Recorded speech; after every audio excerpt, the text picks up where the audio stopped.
Hey gas, Shanto here. 15 থেকে 20 হাজার টাকার মধ্যে ক্যামেরা সেগমেন্টে কোন স্মার্টফোনগুলো সবচেয়ে বেশি এগিয়ে রয়েছে তাই জানাবো আজকের ভিডিওতে। এখানে সবচেয়ে বেশি প্রায়োরিটি দেওয়া হবে ক্যামেরাকে।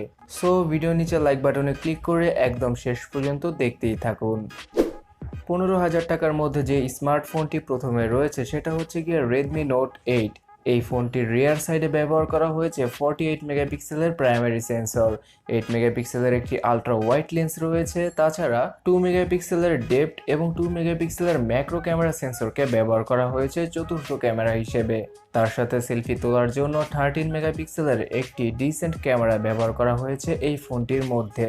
ওভারঅল ক্যামেরা কোয়ালিটির কথা বলতে গেলে এই বাজেটের মধ্যে সবচেয়ে সেরা এবং বিভিন্ন ভেরিয়েন্টের লেন্স প্রদান করছে এই ফোনটি। তার সাথে সর্বোচ্চ 4K রেজলিউশনে এই ফোনটি দ্বারা ভিডিও রেকর্ড করা পসিবল এবং রয়েছে ইএস এর সাপোর্ট। আর ডিজাইন এবং বিল্ড কোয়ালিটির দিক দিয়ে এই ফোনটি খুবই সুন্দর এবং প্রিমিয়াম, কারণ পেছনে এবং সামনে ব্যবহার করা হয়েছে গরিলা গ্লাস 5 এর প্রোটেকশন এবং পাওয়ার ব্যাকআপ দেওয়ার জন্য রয়েছে 4000 mAh এর ব্যাটারির সাথে ফাস্ট চার্জিং তো থাকছেই।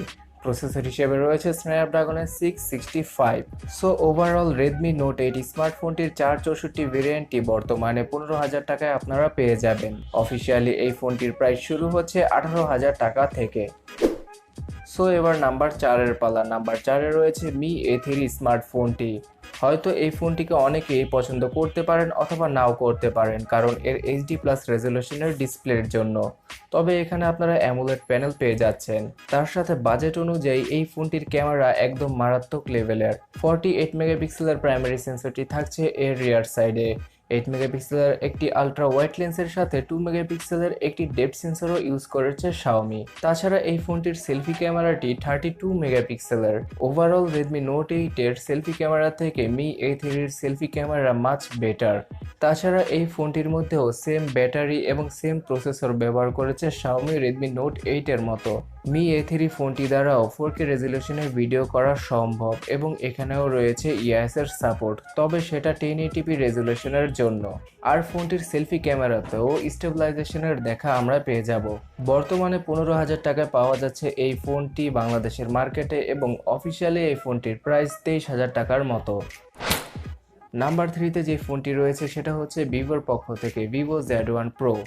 এই ফোনটির ক্যামেরার সাথে সাথে এর ডিসপ্লেটিও সবার নজর কাড়তে পারে, কারণ এখানে 5 হোলের সেটআপ ব্যবহার করেছে ভিভো।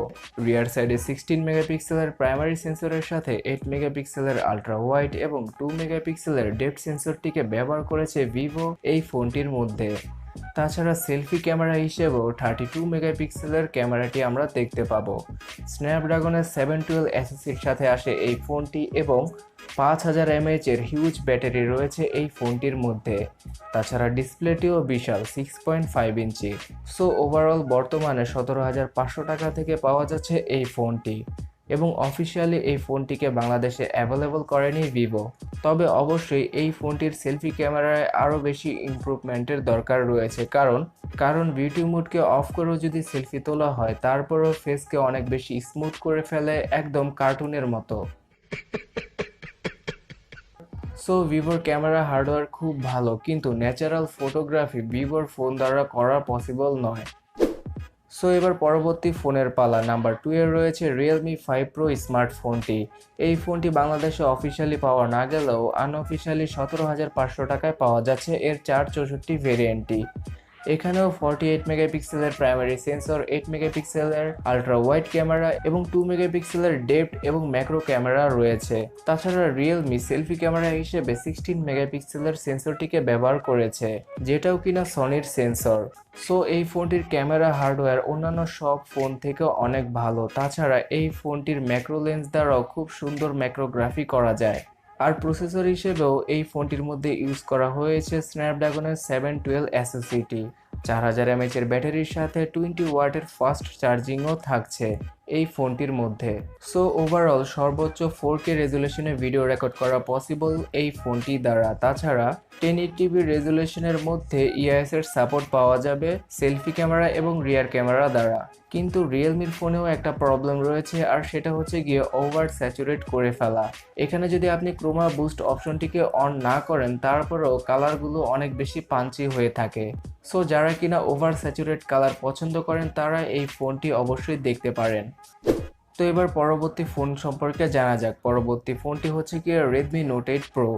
এই ফোনটি 20,000 টাকা বাজেটে ক্যামেরা বিস্ট বলা চলে, কারণ রিয়ার সাইডে 64 মেগাপিক্সেলের প্রাইমারি সেন্সরের সাথে 8 মেগাপিক্সেলের আলট্রা ওয়াইড, 2 মেগাপিক্সেলের ডেপথ এবং 2 মেগাপিক্সেলের ম্যাক্রো ক্যামেরা সেন্সর রয়েছে।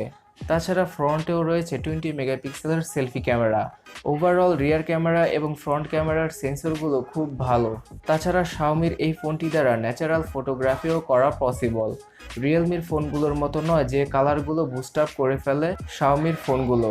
তাছাড়া ব্যাটারি ব্যাকআপের দিক দিয়েও 4500 mAh এর ব্যাটারি ইউজ করা হয়েছে এই ফোনটির মধ্যে।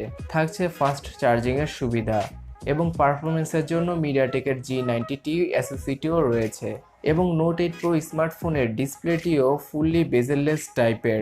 91% স্ক্রিন টু বডি রেশিও রয়েছে এই ফোনটির মধ্যে। রিয়েলমি 5 প্রো এবং নোট 8 প্রো এই দুটি স্মার্টফোন দ্বারাই 960 fps এর স্লো মোশন ভিডিওগুলো ক্যাপচার করা পসিবল, তবে সেটা সফটওয়্যারের মাধ্যমে হয়ে থাকে। কিন্তু এখানে যদি আপনারা 240 fps এর স্লো মোশন ভিডিওগুলো ক্যাপচার করেন তাহলে সেটা অনেক স্মুথ হবে। তাছাড়া নোট 8 প্রো স্মার্টফোন দ্বারাও 4K রেজুলেশনের ভিডিওগুলো রেকর্ড করা পসিবল, আর ফ্রন্ট এবং ব্যাক ক্যামেরার জন্য রয়েছে ইআইএস এর সাপোর্ট। সো ফ্রেন্ডস, এই ভিডিওতে সবচেয়ে বেশি প্রায়োরিটি দেওয়া হয়েছে ফোনের ক্যামেরাকে। যদি আপনার কাছে এর থেকেও ভালো কোনো সাজেশন থাকে অবশ্যই নিচে কমেন্ট সেকশনে জানাতে ভুলবেন না। আর এই চ্যানেলটিকে সাবস্ক্রাইব করার পরে অবশ্যই পাশের বেল আইকনে ক্লিক করে রাখবেন পরবর্তী ভিডিওগুলো মিস না করতে চাইলে। তো দেখা হচ্ছে পরবর্তী ভিডিওতে। টাটা।